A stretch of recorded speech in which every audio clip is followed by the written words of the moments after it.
Աստվածաշնչյան ընթերցանություն ամեն առավոտ, ապրիլի 14 Բոլոր ինձ տեսնողները ծաղրում են, բացում են շրթունքները ու օրորում են գլուխները։ Սաղմոս 22:7 Հիսուսին ծաղրելը նրա չարչարանքների զգալի մասն էր կազմում։ Հուդայի նրա վրացի ծաղելը Գեթսեմանի պարտեզում տպիրների ու քահանաների թունոտ հեգնանքը, Հերովդեսի մեծամիտ արհամարհանքը,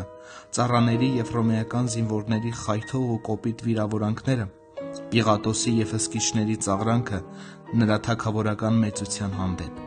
և վերջապես ճղճիմ կատակներն ու ծանր վիրավորանքները,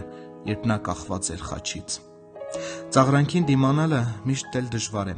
բայց հատկապես բարդ է, երբ մենք տանջվում ենք ցավից։ Այն այնքան դաժան է ու անսիրտ, որ սաստկացնում է տառապանքները։ Պատկերացրու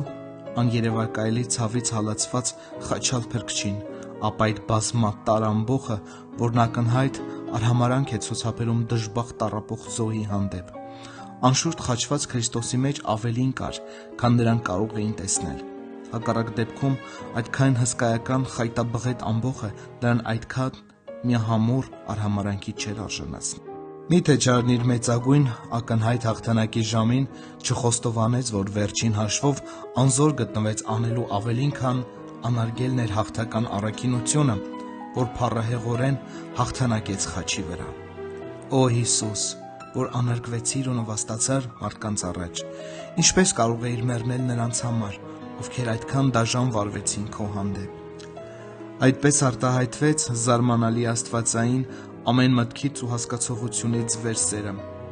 Մենք նույնպես արհամարհում էինք քեզ մինչև մեր դարձի գալը։ Նույնիսկ այն օրվանից ի վեր մենք վերստին ծնվեցինք, մենք աշխարհին տեղ էինք տալիս մեր սրտերում, չնայած նրան, որ դու արյուն ես թափել մեր վերքերը բժշկելու համար ու ընդունել ես մահը մեզ կյանք տալու համար։ Որքան կցանկանայի ամեն մարդկային սրտում քեզ բարձրացնել բարձր ու փառավոր գահի վրա։